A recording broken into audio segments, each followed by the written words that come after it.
Hello everyone. Chapter number 7 alternating current हमारा चल रहा है फिजिक्स में। तो इसी को कंटिन्यू करेंगे हम लोग। ओके, तो देख सकते हैं आप लोग यहाँ पर हमने चैप्टर नंबर 7 खोल रखा है। तो अभी तक चैप्टर नंबर 7 में दो वीडियो हम लोग बना चुके हैं। दो वीडियो में हमने क्या क्या कवर किया उसके ऊपर बात करते हैं। तो आ जाइए टॉपिक के ऊपर। तो यहाँ से हमने पिछले दो वीडियो में क्या क्या कवर कर लिया है वो देख लीजिए। जनरल टर्म्स हमने डिस्कस करी थी। ओके, एसी करंट क्या होता है, किस तरह से इसका इन्वेंशन हुआ, ये जो सारी चीजें थी हमने फर्स्ट वीडियो में देखा था। ओके, डीसी करंट से क्या डिफरेंस होता है इसमें, वो सारी बात हमने यहाँ पर करी थी। उसके बाद मीन वैल्यू करंट, इसके ऊपर आपको थोड़ा सा ब्रीफ ओवरव्यू दिया था हमने। रूट मीन स्क्वायर वैल्यू ये भी आपको बता दिया था। उसके बाद आगे का टॉपिक था हमारे पास average power consumption in AC. ये टॉपिक अभी हमने नहीं किया है। उसके बाद एलसीआर सर्किट के अंदर अभी तक हमने क्या क्या कर लिया है तो वो आप लोग देख लीजिएगा। सबसे पहले हमने क्या करा था, एलसीआर सर्किट के अंदर रजिस्टर प्योर रजिस्टर के लिए हमने क्या किया था, एक्सप्रेशन डिराइव करे थे। उसके बाद प्योर इंडक्टर ये भी हमने डिराइव कर लिया था। ओके, और उसके बाद प्योर क्या बच गया हमारा, कैपेसिटर। कैपेसिटर ये तीनों हमने डिस्कस किए थे किसमें, एलसीआर सर्किट में पिछले वीडियो में। किस तरह से प्योर रजिस्टर बनाया जाता है, क्या रहता है, कौन लेग करता है, कौन लीड करता है, ये सारी बात हमने करी थी। अगर आपने वीडियो नहीं देखा है तो प्लेलिस्ट खोलिए, वहां पर आपको मिल जाएगा। अब इस वीडियो में हम लोग बात क्या करेंगे, इस वीडियो में हम लोग बात करेंगे आगे की टॉपिक। मतलब अब हम लोग कॉम्बिनेशन कर देंगे। एलसी का कॉम्बिनेशन करेंगे, यहाँ पर लिखते जाते हैं, काम करते हैं। एलसी का कॉम्बिनेशन कर देंगे। और क्या कर सकते हैं, एलआर का कॉम्बिनेशन कर सकते हैं, सीआर का कॉम्बिनेशन कर सकते हैं। और क्या कॉम्बिनेशन बचता है हमारा, एलसीआर बचता है। ये सारे कॉम्बिनेशन इस वीडियो में हम लोग कवर कर लेंगे, सारे के सारे। ओके, तो स्टार्ट करें। स्टार्ट करते हैं और क्या, स्टार्ट करते हैं। स्लाइड खोल लेते हैं अपनी, कौन सी चल रही थी। ये हो गया था हमारा, ये कवर हो गया था, ये कवर हो गया था। यहां से हमें स्टार्ट करना है। तो जो हमारे पास पहला सर्किट है, आप देख पा रहे होंगे, ये सर्किट है हमारे पास। इसको बोल रहे हैं हम लोग आरसी सर्किट। आरसी सर्किट हम लोग इसको बोलने वाले हैं। ओके, आरसी सर्किट बोल रहे हैं, इसका मतलब क्या है, हमारे पास एक रजिस्टर होगा। क्या बोला मैंने, एक हमारे पास रजिस्टर होगा, एक हमारे पास क्या होगा, कैपेसिटर होगा हमारे पास। ये देख लीजिए इस तरह से। ओके, तो ये हमारा क्या बन जाएगा, आरसी सर्किट बन जाएगा। नीचे आप लोग कनेक्शन कर दीजिए एसी सोर्स का। एक की बनाना चाहो तो की बना दो डिजाइन डालने के लिए। अब हम लोग बात करते हैं कौन कौन से टॉपिक और किस तरह से क्वेश्चन हमसे पूछा जाता है। तो आप लोग देख सकते हो इस प्रकार से क्वेश्चन यहाँ से आता है। Explain RC circuit on the basis of following point. Diagram आपसे पूछते हैं वो लोग। उसके बाद रेजिस्टेंट वोल्टेज की जो इक्वेशन होती है वो आपसे पूछी जाती है। उसके बाद क्या पूछा जाएगा, impedance of RC circuit. Impedance of RC circuit. अब ये इम्पीडेंस क्या होता है, इम्पीडेंस क्या होता है, जेड से हम लोग इसको रिप्रेजेंट करते हैं। इम्पीडेंस मतलब combination of both the circuit. Both the circuit नहीं बोलना चाहिए हमें, ये जो हमारे पास आर और एक्सी लगा हुआ है इन दोनों का आप लोग कॉम्बिनेशन कर दोगे तो ये काम हो जाएगा हमारा। ये हमारा एक्सी होता है, ठीक है। तो अगर आप लोग दोनों रेजिस्टेंस को, ये भी रेजिस्टेंस है हमारे पास, ये भी एक तरह से रेजिस्टेंस ही है लेकिन रिएक्टेंस हम लोग बोलते हैं, अगर आप इसको कंबाइन कर दोगे तो ये क्या बन जाएगा, अरे यही तो हमारा बनेगा जेड, जिसको हम लोग इम्पीडेंस बोलते हैं। ये नया आया इस समय। अभी तक हमने इम्पीडेंस के ऊपर बात नहीं करी है लेकिन यहां पर हम लोग इम्पीडेंस के ऊपर बात करेंगे। थर्ड पॉइंट क्या बोलता है, फेज एंगल निकालो। फेज एंगल निकालो और फेज डिफरेंस बताओ आरसी सर्किट में, दैट इज फाइव। ये आपको बताना है। उसके बाद equation of current in RC circuit. RC circuit की जो इक्वेशन होती है, किसकी, करंट की इक्वेशन, वो आपको बतानी है। उसके बाद peak value of I note, या फिर आप लोग आई नोट बोल सकते हो, करंट को आप लोग डायरेक्ट आई नोट बोल दो तो आई नोट आपको बताना रहेगा यहाँ पर। तो ये सभी चीज आपको देखनी है। और अगर आपको ऐसा लगता है कि ये बहुत ज्यादा डिफिकल्ट है तो आपको चिंता करने की बात नहीं है, ये बिल्कुल भी डिफिकल्ट नहीं है। आप आने वाले जो टॉपिक पढ़ोगे, जहां पर हम लोग क्या करेंगे, एलसी का कॉम्बिनेशन करेंगे, एलआर का कॉम्बिनेशन करेंगे, एलसीआर का करेंगे, वहां पर भी लगभग लगभग सारे यही टॉपिक रहने वाले हैं। ज्यादा डिफरेंस नहीं आएगा, 95% टॉपिक्स यही रहेंगे। ओके, करने का तरीका लगभग सबका सेम होगा। तो अगर आप लोग एक अच्छे से कर लेते हो तो आपको आगे दिक्कत नहीं आएगी। एक में स्टार्टिंग में थोड़ी सी प्रॉब्लम आएगी, लेकिन अगर आपने ये समय निकाल लिया, स्टार्टिंग में जो प्रॉब्लम आती है वो टाइम अगर आपने निकाल लिया किससे करके, तो आपको आने वाले टॉपिक बिल्कुल आसान लगेंगे। ओके, चलिए। तो अब हमने ये बना लिया इस तरह से। सबसे पहले हमें डायग्राम पूछा गया तो डायग्राम हमने बना लिया। ये आप लोग सभी बना सकते हो डायग्राम, तो आप लोग देख के ही समझ गए होंगे क्या क्या चीज यहाँ पर लिखी हुई है। ओके, तो ये तो आप लोग कर लोगे। अब बात आती है डायग्राम के बाद इक्वेशन ऑफ रिजल्टेंट वोल्टेज। अब इक्वेशन ऑफ रिजल्टेंट वोल्टेज कैसे लिखें? वोल्टेज हम लोग जानते हैं, वोल्टेज को हम लोग इस तरह से लिख सकते हैं, V is equals to V naught sine omega T, sine omega T. तो इसके अब इक्वेशन किस तरह से बनाएं? ये तो हमारी जनरल इक्वेशन है जो सभी के लिए वैलिड हो सकती है, लेकिन एक हमें जनरल इक्वेशन नहीं बनानी है, हमें इस पर्टिकुलर आरसी के लिए इक्वेशन बनानी है, तो वो हम लोग सीखते हैं। आ जाइए यहाँ पर, यहाँ पर देखेंगे आप लोग, थ्योरी आप लोग सब पढ़ सकते हैं, वो चीज लिखी हुई है किस तरह से कॉम्बिनेशन किया हुआ है। ओके, ये आप लोग पढ़िएगा। यहाँ से पढ़ते हैं, let impedance of RC circuit is Z R C. Z R C, Z R C हमारा इम्पिडेंस हो गया है, कोई बात नहीं है, इम्पिडेंस हो गया, इसको हम लोग क्या बोल देंगे, इम्पी, इम्पिडेंस बोल देंगे। इम्पिडेंस हो गया RC circuit. By Ohm's law potential of resistance and capacitor. हम लोग ओम्स लॉ के अनुसार क्या जानते हैं? हमारे पास इस समय दो सर्किट है, सॉरी एक सर्किट है हमारे पास जिसमें दो तरह के डिवाइस लगे हुए हैं, एक रजिस्टर है और एक हमारे पास कैपेसिटर है। दोनों के लिए ओम्स लॉ अप्लाई करेंगे तो क्या बनेगा, V is equals to I R बन जाएगा। यहाँ पर R लिख देते हैं छोटा सा, ताकि ये रेजिस्टेंस से समझ में आएगा। कैपेसिटर के लिए V is equals to I, R की जगह पर क्या आ जाएगा, एक्स सी आ जाएगा। क्या आ जाएगा, एक्स सी आ जाएगा। एक्स सी यहाँ पर क्या है, रेजिस्टेंस है, लेकिन हम इसको क्या बोलते हैं, रिएक्टेंस बोलते हैं, नया नाम हमने दे दिया रिएक्टेंस। ओके, रिप्रेजेंट कैसे करते हैं, एक्सी से करते हैं। ओके, एक्सी की वैल्यू भी आपको पता होगी, पिछली बार याद करवाई थी आपको, 1/ओमेगा सी, ये इसकी वैल्यू होती है। ओके, 1/ओमेगा सी। ठीक है, इस तरह से आपको याद, सी हमेशा नीचे आता है, सी मतलब छोटा भाई, तो छोटा भाई हमेशा नीचे आएगा, इस तरह से आप लोग याद कर सकते हैं। चलिए, तो हमारे पास दो इक्वेशन आ चुकी है, वी आर और वी सी की। ओके, ये तो कोई बड़ी बात थी नहीं, ये तो हम लोग पहले से जानते हैं। अब क्या करेंगे आगे, अब हम लोग एक फेज डायग्राम बनाएंगे, जिसकी हेल्प से हम लोग क्या निकाल सकते हैं, जिसकी हेल्प से हम लोग क्या निकालेंगे, जिसकी हेल्प से हम लोग हमारी इक्वेशन निकालेंगे वोल्टेज के लिए। तो फेज एंगल बनाना सिखाते हैं आपको, वैसे तो आपको हमने पिछले वीडियो में बता दिया था, आप लोग खुद बता सकते हैं फेज एंगल किस तरह से बनेगा इसका। ओके, फेज एंगल कैसे बनेगा, फेज डायग्राम कैसे बनेगा, इसके ऊपर हम लोग चर्चा करेंगे। देखिए, हमारे पास क्या है, एक काम करते हैं, इसको क्लीन करते हैं, पहले तो आपको समझाते हैं हमारे पास क्या क्या चीजें हैं। हमारे पास वी आर है और वीसी है। अब आपको पता था, अब आपको पता होगा, अगर हम लोग वोल्टेज की बात करते हैं, वोल्टेज की बात करते हैं, तो वोल्टेज के लिए हमारे पास जो डायग्राम बना था वो कुछ इस प्रकार का बना था। यहाँ पे एक्सएल आया था, यहाँ पर हमारा नॉर्मल आर आ गया था, यहाँ पर हमारा एक्स सी आया था, यही था हमारा कुछ। और इसी तरह से तो हमने बनाया था। तो ये एक्सएल किसको बता रहा है, ये यहाँ पर वी एल को बताता है, जो कि अभी हमारे पास है ही नहीं, तो इसकी तो हम लोग बात ही नहीं करेंगे, क्योंकि एक्सेल हमारे पास है ही नहीं। कनेक्शन में हमारे पास क्या क्या है, सिर्फ हमारे पास वी आर है और वीसी है, मतलब हमारे पास आर है और एक्सी है, तो हम लोग इसको तो छोड़ सकते हैं, ऊपर वाले का भी कोई काम नहीं, तो इसको हम हटा देते हैं। अब बात करते हैं आर और एक्सी की। एक्सी यहाँ पर क्या हो जाएगा हमारा, एक तरह से यही हमारा वीसी है, यही हमारा क्या है, वीसी है, और ये जो आर है वो क्या है हमारे पास, वी आर है, वी आर है। तो इस तरह से हम लोग बना सकते हैं वी आर और वी सी। हमेशा सी लेग करता है, सी हमेशा लेग करता है, आर लीड करता है पोटेंशियल के केस में।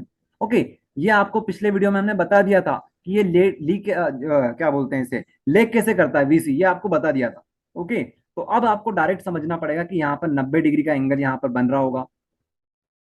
इस 90 डिग्री का एंगल का मतलब ये है कि अगर आप लोग वोल्टेज की बात करते हो और करंट को कंपेयर करते हो, वोल्टेज और करंट को कंपेयर करते हो किसके केस में, वीसी के केस में, मतलब यहां पर कैपेसिटर के केस में, तो इसका मतलब ये है कि वोल्टेज जो है, वोल्टेज क्या करता है, वोल्टेज नीचे आता है और हमारा करंट क्या करता है, लीड करता है। ये बात यहाँ पे, ओके, करंट लीड करेगा, वोल्टेज लेग करेगा। ये बात कहाँ से समझ में आई हमें, ये समझ में आई हमें यहां से। हम लोग वोल्टेज के टर्म में बात कर रहे हैं। ओके, वोल्टेज के टर्म में अगर आपसे कोई पूछे कि बताओ तीनों में से, अगर आप लोग बीएल को भी ले लेते हो, तो लीड कौन करता है वोल्टेज में, तो वोल्टेज में लीड करता है ये बीएल लीड करता है, बाकी सब लेग कर जाते हैं। ओके, ये बात होती है, लेग करने का मतलब इसके रिस्पेक्ट में लेग कर जाते हैं, बाकी जो वी आर होता है उसमें कोई चेंज नहीं आता है, उसमें कोई चेंज नहीं आता। ये वीडियो, पिछला जो वीडियो था, अगर आपने नहीं देखा तो देख लीजिए, वहां पर इसको अच्छे से एक्सप्लेन किया है हमने। तो 90 डिग्री का एंगल यहाँ पर बन रहा है, मतलब सिंपल सी बात है। अगर आपको, अगर आपको एक रिजल्टेंट वोल्टेज बनाना हो, अब इसको क्लीन कर देते हैं। जो चीजें हमारी रिक्वायर्ड है वो बस बना लेते हैं। यहाँ पर वी आर बनाएंगे, यहाँ पर क्या बनाएंगे, वीसी बनाएंगे। देखो पहले बार आपको थोड़ी सी दिक्कत आएगी, लेकिन अब आगे जब आगे आप लोग करोगे तो आपको कोई प्रॉब्लम नहीं आएगी, इसलिए हम आपको थोड़ा डीप में पढ़ा रहे हैं इसको। ये देखिए, ये हमारा रिजल्टेंट रहेगा, दोनों के बीच का क्या रहेगा, यही तो रिजल्टेंट है। अगर आप बात करो कि वोल्टेज इधर जाएगा कि इधर जाएगा, तो कहीं नहीं जाएगा, वो बीच से जाएगा, ये इस तरह से जाएगा। तो अगर आपसे बोले कि बताओ ये जो है इसकी इक्वेशन क्या बनेगी, ये हमारा v बनेगा, ये हमारा v बनेगा। और v की वैल्यू कैसे निकाल सकते हो आप लोग, ये जो हमारा v आया, रिजल्टेंट वोल्टेज आया हमारे पास, ये कैसे निकाल सकते हो, ये आप लोग कैसे निकाल सकते हो। तो देखिए, निकालना काफी सिंपल है। आप सभी को पाइथागोरस थ्योरम आती होगी, तो आप लोग क्या बता सकते हो, पाइथागोरस थ्योरम के अनुसार अगर हम इसको इस तरह से बनाते हैं, इसको इस तरह से बनाते हैं, तो क्या हम लोग इसको ऐसा बोल सकते हैं कि ये अगर ये VC है तो ये VC हो जाएगा, अगर ये VC है तो ये भी VC हो जाएगा। क्या ये बात सही नहीं है क्या, बिल्कुल ये बात बिल्कुल सही है। तो हम लोग क्या लिख सकते हैं, हम लोग क्या लिख सकते हैं, यहाँ पर ये VC हो जाएगा।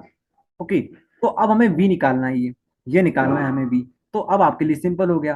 तो आप क्या करोगे, V हमारा हाइपोटेनियस है, तो V का स्क्वायर क्या बनेगा, VR का स्क्वायर बनेगा और VC का स्क्वायर बनेगा, ये आपका बनेगा, यही आपका फॉर्मूला बन जाएगा। बताइए इसमें क्या था, इस तरह से आपको निकालना होता है। और आपको बता रखा है, यही तो आपकी रिजल्टेंट वोल्टेज की इक्वेशन है, ये रिजल्टेंट वोल्टेज की इक्वेशन है। रिजल्टेंट रिजल्टेंट कैसे आता है, दोनों का समीशन करने से आता है, और हमेशा समीशन से नहीं आएगा, आगे आप लोग देखोगे अलग अलग एक्सप्रेशन होते हैं। लेकिन रिजल्टेंट का मतलब एक तरह से यही होता है कि दोनों का कॉम्बिनेशन है। ओके, एल्जेब्रिक कॉम्बिनेशन यहाँ पर होने वाला है। आई इतनी बात समझ में कैसे कुछ हुआ, यही है। आप चाहो तो एक सिंपल सा डायग्राम बना सकते हो कि भैया वी आर जो है वो आगे है और वीसी यहाँ से पीछे, तो ये भी सही है, ये भी सही है, वो भी सही है, दोनों एक तरह से बनेंगे, कोई दिक्कत नहीं है। आ गया समझ में सबको, ये रहेगा। अब हमने निकाल ली भैया किसकी इक्वेशन, वोल्टेज की इक्वेशन निकाल ली। अब हमें क्या निकालना है, इम्पीडेंस निकालना है, इम्पीडेंस निकालना है। तो इम्पीडेंस बताते हैं कैसे निकलेगा। इम्पीडेंस भी एक तरह से क्या होता है, इम्पीडेंस, इम्पीडेंस भी एक तरह से रेजिस्टेंस ही होता है। क्या होता है, रेजिस्टेंस ही होता है, सब कुछ रेजिस्टेंस ही है, रिएक्टेंस भी रेजिस्टेंस ही है। अब रेजिस्टेंस है, लेकिन कुछ स्पेशल केस में ही रेजिस्टेंस है। ये रेजिस्टेंस होता है कॉम्बिनेशन का, दोनों को कंबाइन कर दो, मतलब एक्स सी और हमारे पास रेजिस्टेंस था, इन दोनों का कॉम्बिनेशन कर दो तो बन जाएगा। तो कॉम्बिनेशन करने से अच्छा है, हमने वी तो वी जो हमने निकाला अभी, वी स्क्वायर आया था हमारा क्या, वी आर स्क्वायर और वी सी स्क्वायर। क्या अगर हम लोग इसी से बनाना चाहें, क्योंकि इसी से हम लोग डायरेक्ट डिराइव कर सकते हैं।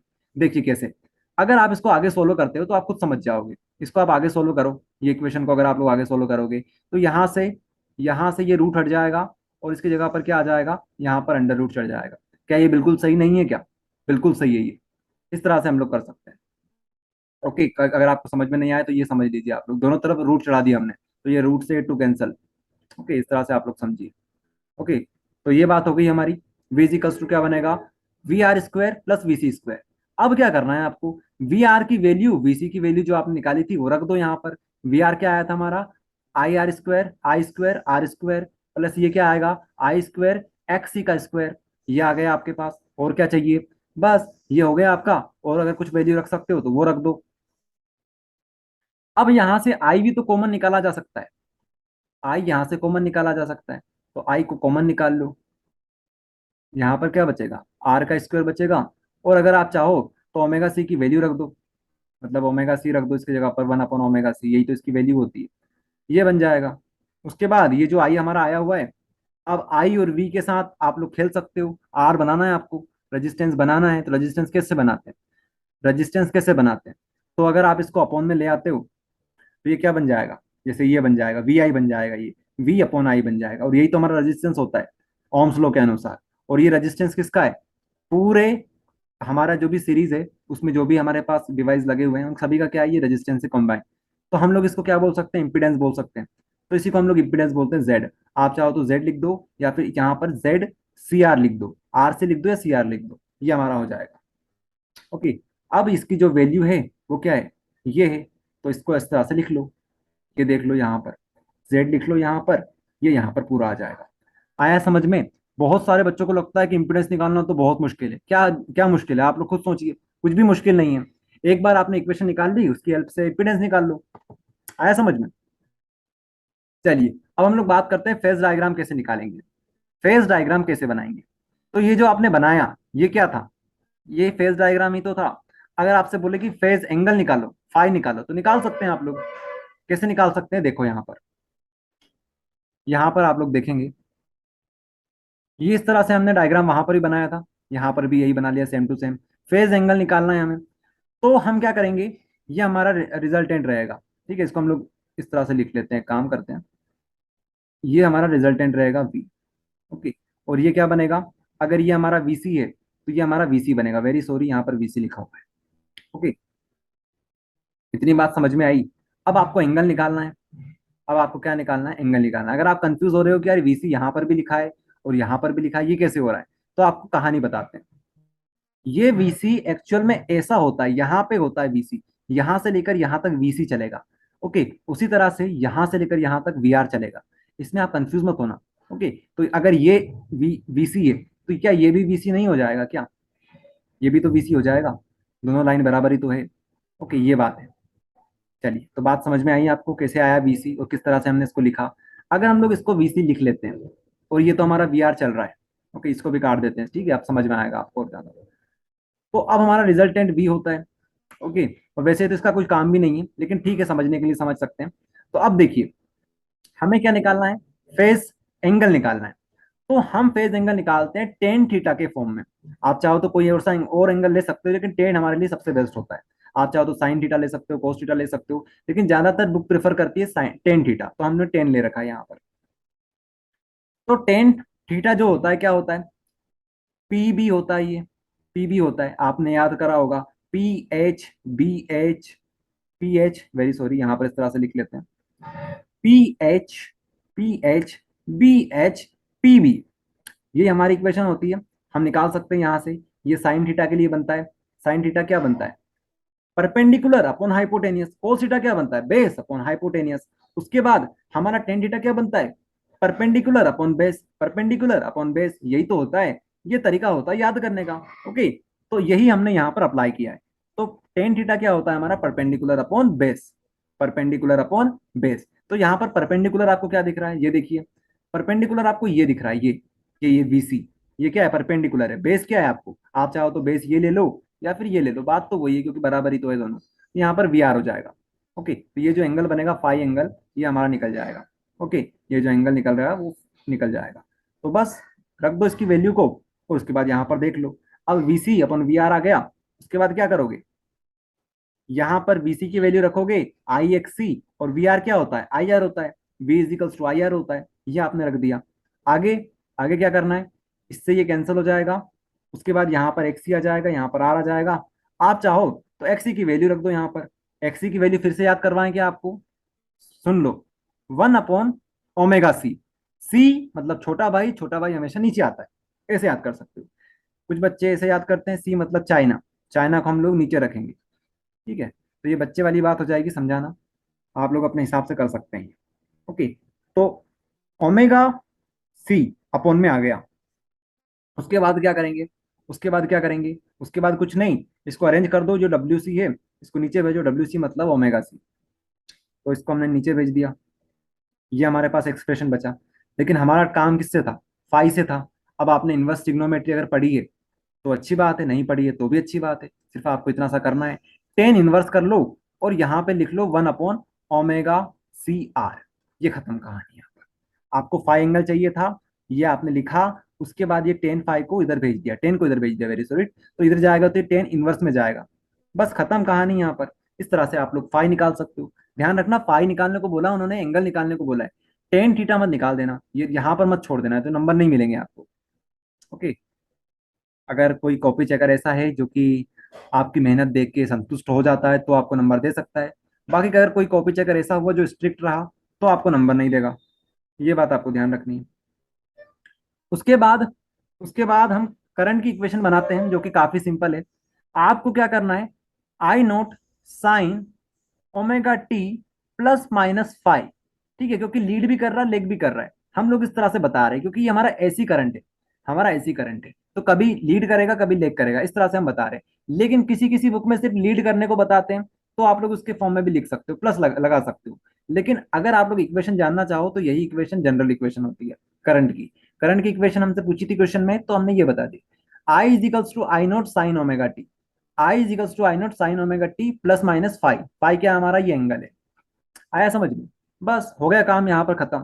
तो आई बहुत सरल है निकालना, आई में कुछ नहीं करना, प्लस माइनस फाइव कर दो, आई निकल जाएगा। और क्या पूछा था हमसे क्वेश्चन में, और क्या पूछा था हमसे क्वेश्चन में, हमसे क्वेश्चन में एक और पूछा था कि आई नोट की वैल्यू क्या निकलेगी, आई नोट की वैल्यू आपने क्या निकाली। ओके, तो आई नोट क्या होता है, आई नोट क्या होता है, आप जरा बताइए आई नोट क्या होता है। आई नोट मतलब v equals to I R से हम निकाल सकते हैं I naught, v equals to I R, तो v अपॉन में क्या आएगा, r आ जाएगा, यहाँ पर i आ जाएगा।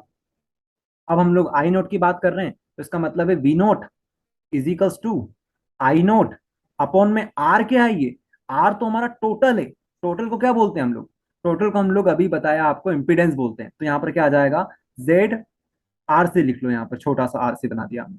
अब बस v की वैल्यू रख दो, v की तो कुछ वैल्यू है नहीं, उसके बाद जो हमारे पास जो इम्पीडेंस आया था उसकी वैल्यू रख दो, इम्पीडेंस क्या आया था, रूट के फॉर्म में कुछ आया था, वो यहाँ पर रख दो, इतने में आपका काम हो जाएगा। ये देख लीजिए, आया समझ में? तो इस तरह से आप लोग आई नोट निकाल सकते हो। तो आपका क्वेश्चन इस तरह से फिनिश होता है। एक बार और आपको बता देते हैं क्या क्या चीजें हमसे पूछी थी और हमने क्या क्या निकाल लिया। तो डरो मत, बिल्कुल मत डरना इनसे, काफी आसान होते हैं अगर आपने इनकी प्रैक्टिस कर रखी है तो। ओके, मजा भी आता है करने में इनको। देखो, सबसे पहले डायग्राम पूछा था, डायग्राम हमने बना दिया, इक्वेशन पूछी थी, इक्वेशन हमने लिख दी। इक्वेशन कैसे लिखी, इक्वेशन हमने लिखने कैसे लिखी वो देखो आप यहाँ पर। इक्वेशन हमने कुछ इस प्रकार से लिखी, किसकी हेल्प ली हमने, फेज डायग्राम की हेल्प ली हमने। ये दो चीज आपको याद रखनी है, हमने कुछ इस प्रकार से लिखी और हेल्प किसके लिए, फेज डायग्राम की हमने हेल्प ली थी। ओके, उसके बाद इंपीडेंस निकाला हमने कुछ इस तरह से, इंपीडेंस निकालने के बाद फेज एंगल पूछा था, फेज एंगल निकाला। आई की इक्वेशन पूछी थी, करंट की इक्वेशन पूछी थी, वो निकाली हमने। उसके बाद हमसे आखिरी में पूछा था कि आई नोट बता दो, और आई नोट बता दिया। इनमें से इनमें से सबसे ज्यादा चांसेस कौन कौन के हैं वो आपको बता देते हैं आने के एग्जाम में, एग्जाम में आने के चांसेस किस किस के हैं, ये आपसे पूछा जाएगा। उसके बाद ये आपसे कंफर्म पूछा जाएगा, एंगल आपसे पूछा जा सकता है। उसके बाद और क्या पूछेंगे आपसे, करंट की इक्वेशन भी पूछी जा सकती है और इसकी इक्वेशन भी पूछी जा सकती है, लेकिन ये इतनी इंपॉर्टेंट नहीं है, स्टार्टिंग के 3 पॉइंट सबसे ज्यादा इंपॉर्टेंट है। ओके, तो साथ साथ आपको ये भी बताते रहेंगे। तो समझ में आ गई चीजें आपको, अगर समझ में नहीं आई है तो वीडियो को रिवाइंड कर लो, एक बार और देख लो, कोई दिक्कत वाली बात नहीं है, हो जाएगा आपका। ओके, बाकी जितना हमें समझाना था समझा दिया, अपनी तरफ से पूरा एफर्ट हमने दिया है, अब आपकी ओर से जरूरी है आगे बात करें उससे पहले। फिर से हम बोल रहे हैं, अगर आपको समझ में नहीं आया तो एक बार रिवाइंड कर लो, और अगर नहीं भी आया समझ में तो कोई दिक्कत नहीं है, मत करो रिवाइंड, आपको इसमें समझ में आ जाएगा, लेकिन इसमें अपना 100% देना। फिर explain L R circuit on the basis of following point. अब आपसे एल आर सर्किट यहां से पूछा जा रहा है, एल आर सर्किट पूछा जा रहा है। अब काफी सारे बच्चे ऐसे होंगे जो डायग्राम के ऊपर फोकस कर रहे होंगे, बस वो यही सोच रहे होंगे कि डायग्राम सर ने अच्छे से नहीं लगाया है, दिख नहीं रहा है हमें क्लियर। पहले भैया डायग्राम तो आप बना दोगे, सब बना दोगे, मुझे पता है 95% बच्चे बना देंगे डायग्राम। पहले क्वेश्चन तो पढ़ो क्या लिखा हुआ है। आपसे एलआर सर्किट पूछा जा रहा है, उसमें पहला पॉइंट आपसे पूछा जा रहा है, circuit diagram and equation of resultant voltage. तो सर्किट डायग्राम हमें बनाना है, इक्वेशन ऑफ रिजल्टेंट वोल्टेज, ठीक है, जैसे हमने वहां पर निकाली थी वैसे यहाँ पर निकालेंगे। इंपीडेंस पूछा जा रहा है, इंपीडेंस कैसे निकालते हैं वो भी आपको बता रखा है हमने। उसके बाद फेज एंगल आपसे पूछा जा रहा है, जो कि बहुत इंपॉर्टेंट है, फेज एंगल आपको निकालना है।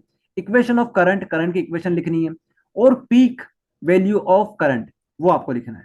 तो अब आपको थोड़ा सा और कॉन्फिडेंस मिल रहा होगा अगर आपने पहले वाला अच्छे से देख रखा है तो, और अगर नहीं देख रहा हो तब भी आपको समझ में आ जाएगा, क्योंकि सारी चीज तो वही आने वाली है यहाँ पर। तो सबसे पहले क्या करेंगे, डायग्राम बनाएंगे।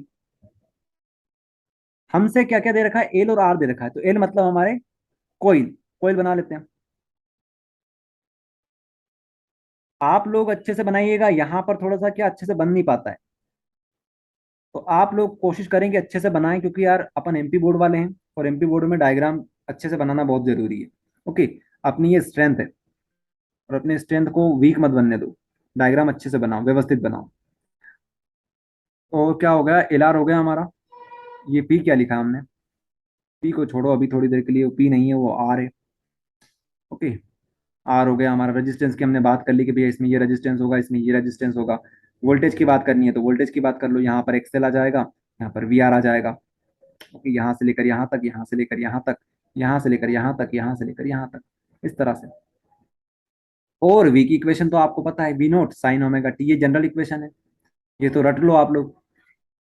ओके, तो v is equals to V naught sine omega T हो गया। अब एक एक करके स्टार्ट करते हैं। सबसे पहले सबसे पहले क्या करेंगे, थ्योरी आप लोग पढ़ लेना, यहाँ पर थोड़ा टाइम देते हैं आपको नोट करने के लिए। काफी सारे बच्चे बोलते हैं कि सर आप लोग इतनी जल्दी जल्दी बताते हो, हम लोग नोट नहीं कर पाते हैं। तो कर लीजिए आप लोग नोट, जिसको नोट करना है। ये थ्योरी यहाँ पर लिखी हुई है, आपको एग्जाम में थ्योरी लिखना जरूरी है। बिना थ्योरी के आपके नंबर नहीं मिलने वाले हैं, ध्यान रखना। थोड़ी थ्योरी लिखना, 4 लाइन की थ्योरी लिखना, लेकिन लिखना जरूर। ओके, आगे बात करते हैं। अब सबसे पहले हम लोग वी एल और वी आर निकाल लेते हैं।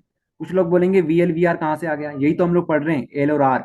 तो वी एल की इक्वेशन क्या बनेगी, आई एक्सएल बनेगी, यहाँ पर आई आर बनेगी। इसको समझाने की जरूरत है क्या आपको, यहाँ पर एक्सएल कैसे आया, क्योंकि यही इसका रेजिस्टेंस है, ओम्स लॉ की हमने हेल्प ली है। अच्छा, अब क्या निकालेंगे हम लोग, हमारा बनाएंगे भैया फेज डायग्राम। हमारे पास क्या है, एक्सएल है, एक्सएल है तो एक्सएल आ गया, मतलब सबसे ज्यादा लीड तो वही करेगा, लीड वही करेगा भैया। और हमारे पास रेजिस्टेंस है तो रेजिस्टेंस ये रहा, और ये हमारा क्या बन गया, एक्सएल बन गया। अगर आप चाहो तो इसको इस तरह से लिख लो, ये हमारा क्या बन जाएगा, वी एल बन जाएगा, ये हमारा वी आर बन जाएगा। ओके, अगर आप लोग इस तरह से लिखते हो तो और सही रहेगा, इसको वी एल बना दो। ठीक है, अब आपको ज़्यादा फील आएगा, यहाँ से लेकर यहाँ तक, यहाँ से लेकर यहाँ तक, क्योंकि आपको पता है हम लोग क्या करने वाले हैं। हम लोग यहाँ पर पाइथागोरस लगाएंगे, फिर वहां पर आप लोग कंफ्यूज हो जाओगे, इसलिए आप लोग यहाँ पर करके रखो, वी एल और वी सी आ गया। अब हम लोग रिजल्टेंट निकालेंगे, कहीं यहाँ से जा रहा होगा हमारा रिजल्टेंट।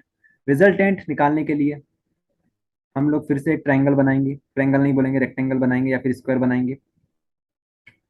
तो ये हमारा वी होगा, ये हमारा फाई एंगल होगा। देखो सेम टू सेम वही कहानी है, देख सकते हो आप लोग। वी क्या निकलेगा, अब आप लोग खुद बताओ, वी एल का स्क्वायर, वी आर का स्क्वायर।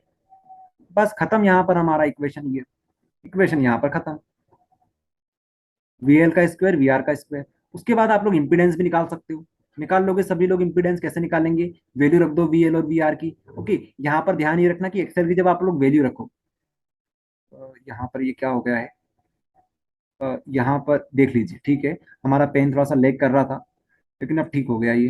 तो बात हम आपको ये बता रहे थे कि जब आप लोग एक्सेल की वैल्यू रखो, तो यहाँ पर आपको क्या रखना है, एक्सेल की value omega L, omega L. हमने वीसी में क्या रखा था, सॉरी एक्सी में क्या रखा था, एक्सी में हमने 1/ओमेगा सी रखा था। अंतर समझ में आ रहा है दोनों में क्या है, सी हमेशा नीचे रहेगा, एल हमेशा ऊपर रहेगा। ओके, एल हमेशा ऊपर रहेगा, सी हमेशा नीचे रहेगा। आया समझ में, ये रहेगा। अब कुछ लोग सोचेंगे सर इसको और ऊपर कर दो, तो इतनी ऊपर थोड़ी हो पाएगा, ये ऊपर ही है, ये नीचे है। कर लेंगे आप लोग सभी, ट्राई करें आप लोग, क्योंकि बार बार इस चीज को समझाने से मतलब अब है नहीं। आपको भी प्रैक्टिस करनी पड़ेगी, और आपको ही प्रैक्टिस करनी पड़ेगी, रियलिटी है। फेज एंगल भी निकाल सकते हैं आप लोग, कैसे निकालोगे, वी एल और वी सी आ जाएगा। ओके, वी एल और वी सी आ जाएगा। उसके बाद ये सारी चीज कर लेना, ओमेगा एल बाय आर आ जाएगा, फाई निकाल सकते हो। उसके बाद आगे बढ़ते हैं, आई की इक्वेशन भी सेम वही होने वाली है। ठीक है, I naught sine omega T plus minus phi. Okay, जहां पर फाई की वैल्यू ये रहेगी जो हमने निकाली थी वो। और क्या बच गया हमारा, आई नोट बच गया। आई नोट कैसे निकालते हैं, V naught by Z L R. Okay, अब जेड एल आर जो आपने निकाला था उसकी वैल्यू रख दो यहाँ पर, इस तरह से आई नोट आ जाएगा। देखो इतना सिंपल है, एक आ गया ना समझ में, तो सब आ जाएंगे। तो आगे हम बात करेंगे, explain LC circuit on the basis of following point. वो सारे पॉइंट यहाँ पर लिखे हुए हैं। एलसी सर्किट अब हमें बनाना है। ओके, एलसी सर्किट, चलो करते हैं इसको डिजाइन। एलसी सर्किट कैसा दिखेगा, यहाँ पर एक हमारे पास एल लगा हुआ होगा। एल मतलब यहाँ पर क्या है, एल का मतलब यहाँ पर इंडक्टर हो जाएगा, इंडक्टर। और क्या है हमारे पास, और हमारे पास सी है, जी का मतलब होता है भैया, जिसका मतलब होता है हमारा कैपेसिटर। तो यहाँ पर कैपेसिटर लगा दिया। ओके, अब आगे क्या, आगे क्या, इसको कनेक्ट कर दो ऐसी सोर्स के साथ। की बनाना हो तो की बना दो, बाकी कोई दिक्कत नहीं है। इसको हम लोग बोलते हैं कैपेसिटर, कैपेसिटर। कैपेसिटर। ओके, लिख लेना आप लोग सारा। तो ये रहेगा, डिजाइन करना है अपना, आपके हाथ में है किस तरह से आप लोग करते हो। यहाँ पर एक्सेल लिख लो, ठीक है, यहाँ पर एक्सी लिख लो, VI VC लिखना हो तो वो लिख लो। ओके, तो डिजाइन तो आप लोग कर लोगे। आगे बढ़ते हैं, आगे बढ़ते हैं भैया। आगे यहाँ पे आ जाओ। हम लोग सबसे पहले VL निकालते हैं, फिर VC निकालते हैं। तो VL क्या बनेगा हमारा, IXL बनेगा। और VC क्या बनेगा भैया, IXC बनेगा। दोनों आ गया। उसके बाद अब फेज एंगल निकालते हैं, फेज एंगल निकालते हैं। फेज एंगल L हमारे पास है और C हमारे पास है, तो कुछ इस प्रकार का बनेगा। यहाँ पर बनेगा VL और यहाँ पर बनेगा VC। यहाँ पर पॉइंट मान लो एक। अब अगर आपसे बोले रिजल्टेंट कैसा बनेगा तो क्या बोलोगे, रिजल्टेंट कैसा बनेगा। रिजल्टेंट यहाँ पर आप लोग बनाना इतना आसान नहीं होगा आपके लिए, नहीं तो सोचोगे ऐसा निकल जाएगा, नहीं ऐसा थोड़ी ना होगा। डायरेक्शन डिपेंडेंट होता है। तो आप ध्यान देखोगे तो ये इस तरह से बनेगा। ये आपका आर बनेगा, सॉरी V बनेगा। यहाँ पर ये V बनेगा, इस डायरेक्शन में जाएगा V, क्योंकि ये लीड कर रहा है और V की हम लोग बात कर रहे हैं।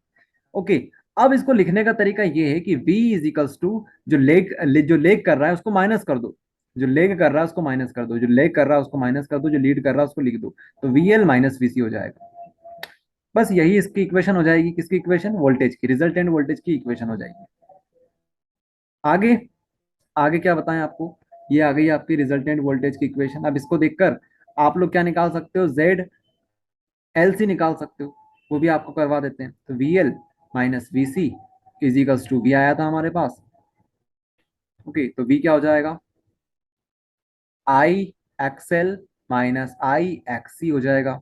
V equals to I common ले ले क्या, बिल्कुल ले लेते हैं आई कॉमन। यहाँ पर क्या बचेगा, XL माइनस XC बचेगा। उसके बाद V इजिकल्स टू क्या बचेगा, V इसको अपन में ले आते हैं, एक काम करते हैं, यहाँ पर क्या आ जाएगा, XL माइनस XC आ जाएगा। अब V अपॉन I क्या होता है, यही तो हमारे पास ZLC होता है। ओके, अब आप चाहो तो XL और माइनस XC कर सकते हो। तो XL की वैल्यू क्या हो जाएगी हमारे पास, ओमेगा L, और ये क्या हो जाएगा, 1/ओमेगा C। बस आप लोग यहीं पर छोड़ सकते हो, इतना काफी है। ये खत्म हो गया आपका। ओके, ये देख लीजिए। आगे हम लोग बात करते हैं जो कि खास टॉपिक बनाता है इसको, जो कि है हमारा electric resonant condition. Electric resonant condition या फिर आप बोल सकते हो इलेक्ट्रॉनिक रेजोनेंस कंडीशन, दोनों बात एक ही है। क्या मतलब होता है इलेक्ट्रिक रेजोनेंट कंडीशन का, सिंपल सी बात यह है कि अगर आप लोग ZLC को जीरो कर देते हो, ZLC को जीरो कर देते हो, मान लो थोड़ी देर के लिए कि आपके पास कोई रेजिस्टेंस नहीं है। ऐसा हमें पता है कि ऐसा हो नहीं सकता कि रेजिस्टेंस में ना हो, लेकिन थोड़ी देर के लिए मान लेते हैं इसका जो रेजिस्टेंस है वो कैसे भी करके जीरो हो जाता है।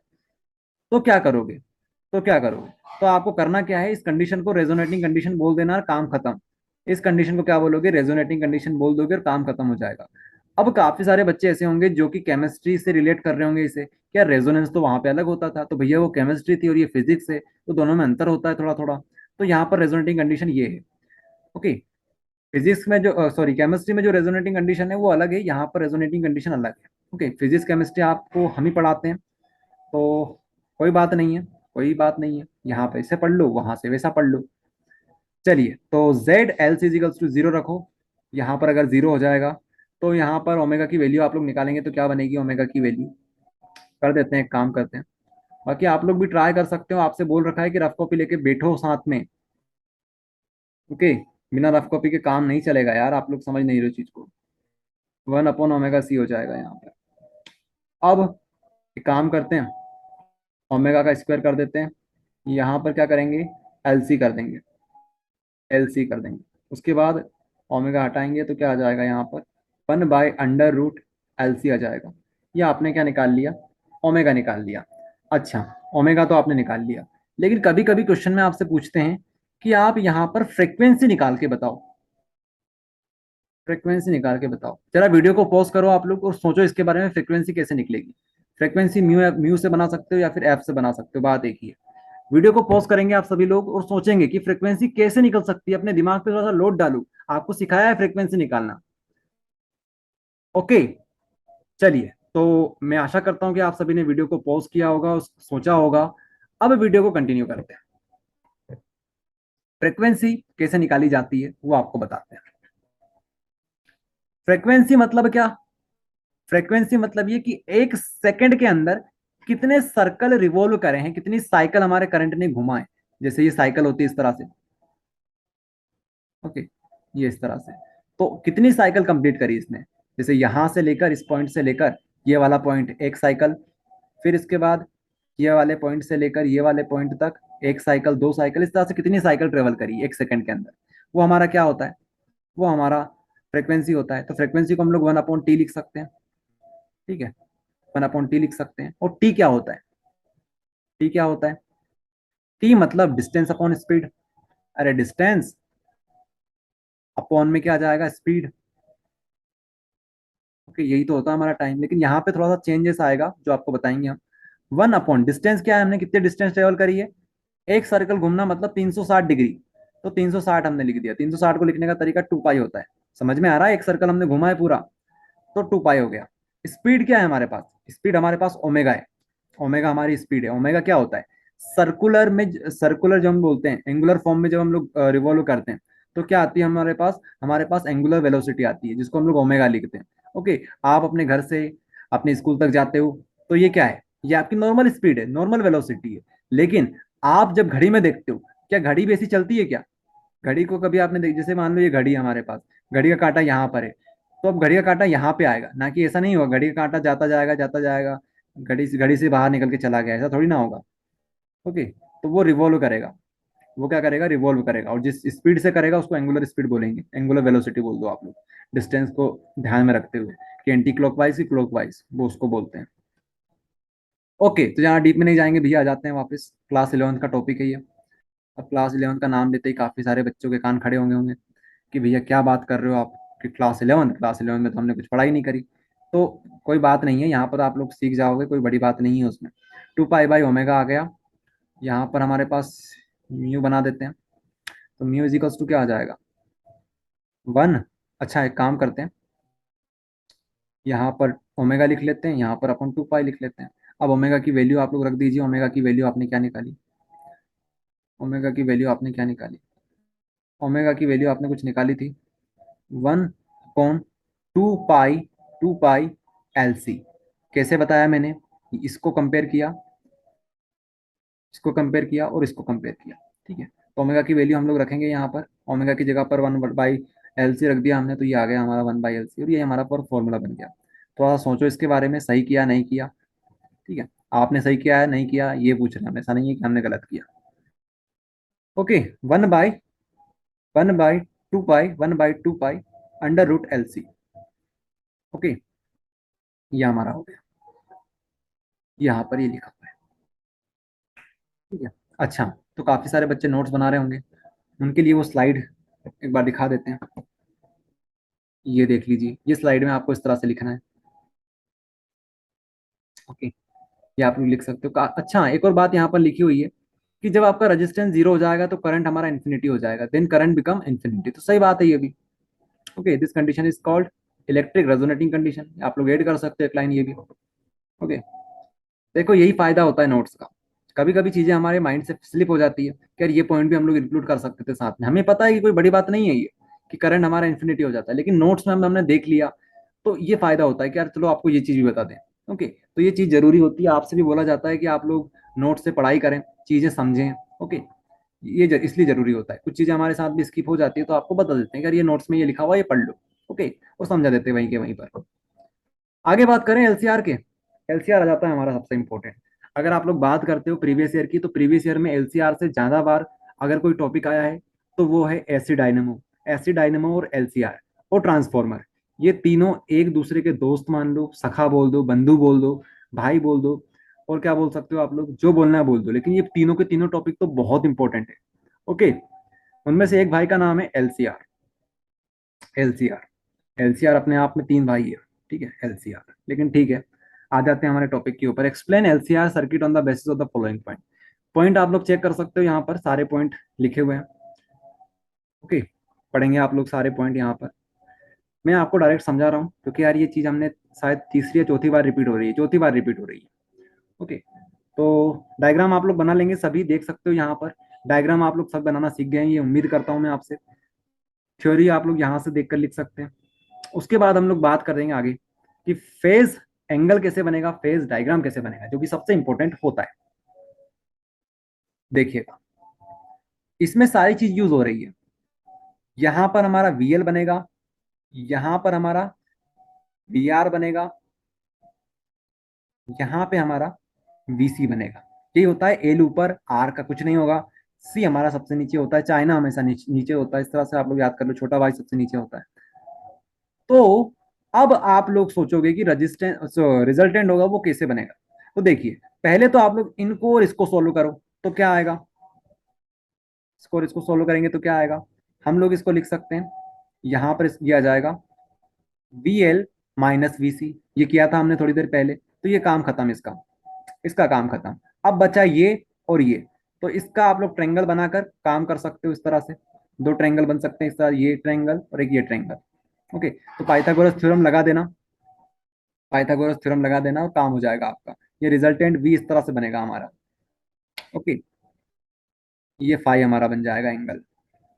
बताओ कोई यहाँ पर दिक्कत परेशानी हो तो, आपको नहीं होनी चाहिए यार। देखो सिंपल सी बात, वी क्या बनेगा, वी का स्क्वायर करेंगे हम लोग, वी एल माइनस वी सी, इसका हम लोग स्क्वायर करेंगे, प्लस प्लस क्या करेंगे हम लोग, वी आर का स्क्वायर करेंगे। Okay, V square is equals to V L minus V C का स्क्वायर प्लस वी आर का स्क्वायर। बस यहाँ से कर दो, इसको सोल्व कर दो, यहाँ से टू हटेगा तो यहाँ पर अंडर रूट चढ़ जाएगा।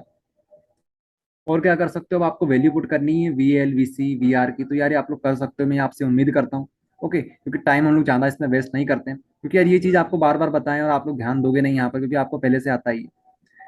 इससे अच्छा है कि आप लोग खुद इसको प्रैक्टिस करके देखो। यहाँ पर X one I I XL आ गया, यहाँ पर आई एक्स सी आ गया, यहाँ पर आई आर आ गया, तो चीज़ें सारी वही है, वही चलती रहेगी। नोट्स आप लोग देखें, यहाँ पर एक्स आई कॉमन आ जाएगा, आई को बाहर निकालेंगे, ठीक है, यहाँ से आई कॉमन आ जाएगा नेक्स्ट स्टेप में। उसके बाद यहाँ से आप लोग ये चीज़ देख सकते हो, ठीक है, चीज़ें वही है, कुछ नहीं है, बस आपको दिख रहा होगा कि बहुत लेंदी है चीज़, लेकिन आप अगर आप फॉलो कर रहे हो अच्छे से वीडियो को, तो आप समझ गए होंगे कि कोई बड़ी बात नहीं है, कर सकते हैं। आखिरी में ये वी आई आएगा, वी आई आ जाएगा, तो यहाँ पर हमारे पास हो जाएगा जेड एल सी आर, यहाँ पर जेड एल सी आर हो जाएगा, क्योंकि एल सी आर तीनों है।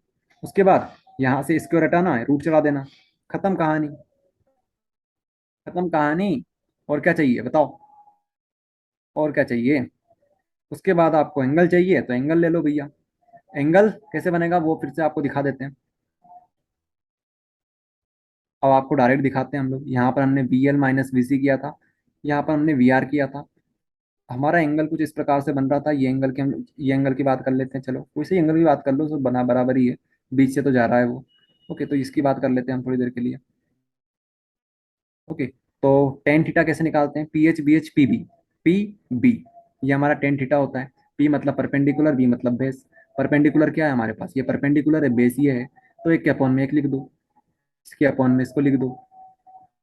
आ रहा है समझ में सभी को। एक काम करिएगा आप लोग, कमेंट बॉक्स में इस वीडियो में आप लोग कमेंट जरूर कीजिएगा। कमेंट बॉक्स में, कमेंट बॉक्स में आप लोग कमेंट कीजिएगा, आपको समझ में आ रहा है या नहीं आ रहा है, क्योंकि मुझे जानना बहुत ज़्यादा जरूरी है कि आपको समझ में आ रही है चीज़ या नहीं आ रही है। ओके, अगर नहीं आ रही तो बिल्कुल बिंदास बोलो कि सर हमें समझ में नहीं आया, ताकि हम आगे जाके और इसको सुधारें। ठीक है, कि आप थोड़ा ज़्यादा जल्दी बता रहे हैं आपको, या फिर क्या हो रही प्रॉब्लम आपके साथ, आप लोग जरूर बताइएगा कमेंट बॉक्स में। ओके, तो ये हो जाएगा यहाँ पर। उसके बाद यहाँ पर इनकी वैल्यू पुट करेंगे, आई एक्सएल हो जाएगा, आई एक्सी हो जाएगा, आई आर हो जाएगा। ओके, उसके बाद हम लोग आई कॉमन ले लेंगे, यहाँ से यहाँ से यहाँ से, ये आई हमने कॉमन ले लिया। उसके बाद ये सारी चीज बच गई। अब इनकी वैल्यू आप सभी को पता है, वी एल की क्या होती है, ओमेगा एल होती है। वीसी, वीसी क्या होता है, वीसी हमारा होता है 1/ओमेगा सी। उसके बाद और क्या बच गया हमारे पास, आर तो हमारा आर ही रहेगा, कोई दिक्कत ही नहीं है, वैल्यू रख दो, ये आपका टेन फाइव आ जाएगा। अब टेन फाइव आ गया, फाइव निकालना है तो क्या करोगे, टेन इनवर्स, टेन इनवर्स इधर लिख दोगे तो काम हो जाएगा। ये चीज़ें आपको आती है, इसलिए मैं आपको बार बार ये नहीं करवा रहा हूँ, है ना। बाकी ऐसा नहीं है कि आपको पढ़ाना नहीं चाहते हैं, बात वही है कि ये आपको पहले से आती है, अगर आप प्रैक्टिस करोगे तो और समझ में आएगी, अगर सिर्फ आप वीडियो देखते रहोगे तो आपको समझ में नहीं आएगी। उसके बाद पिक वैल्यू की बात करते हैं। आई नोट कैसे निकालते हैं, वी नोट अपन में रेजिस्टेंस लिख देते हैं, Z L C R, L C R की जो वैल्यू आई थी वो रख दो यहाँ पर, तो आई नोट आ जाएगा। एक यहाँ पर कंडीशन होती है रेजोनेटिंग कंडीशन, रेजोनेटिंग कंडीशन वो भी निकाल सकते हो। जेड एल सी आर जो होगा, एल सी आर जो होगा उसको जीरो रख दो, जेड एल सी आर को जीरो रख दो, तो क्या आ जाएगा आपके पास? जेड एल सी आर को अगर आप लोग जीरो रखोगे तो आपके पास रेजोनेटिंग कंडीशन बन जाएगी। ओके, रेजोनेटिंग कंडीशन बन जाएगी। क्या बोला जा रहा है यहाँ पर, पढ़ते हैं थोड़ा सा। If the impedance of LCR circuit become zero then the current become infinite, called electric resonating condition. Same वही बात यहाँ पर बताई जा रही है, सेम वही बात यहाँ पर बताई जा रही है। तो आप लोग ये ट्राई करेंगे किस तरह से रेजोनेटिंग कंडीशन बनाते हैं, आपको यहाँ पर दिखा देते हैं। ये सेम यहाँ पर ही आ जाएगा। Okay, resonating condition zero. अगर आपको निकालना है म्यू, म्यू क्या होता है? फ्रीक्वेंसी। तो फ्रीक्वेंसी आपको निकालना सिखा दिया हमने। और क्या बच गया? खत्म हो गया हमारा यहाँ पर। तो इस तरह से हमने क्या कर लिया, कंप्लीट अपना पूरा एलसीआर हमारा पूरा कंप्लीट हो चुका है। सारे जो भी हमारे पास सर्किट डायग्राम्स थे सारे हमारे कवर हो चुके हैं। अगर आपको वीडियो पसंद आया है तो लाइक करें, कमेंट करें, शेयर करें। धन्यवाद।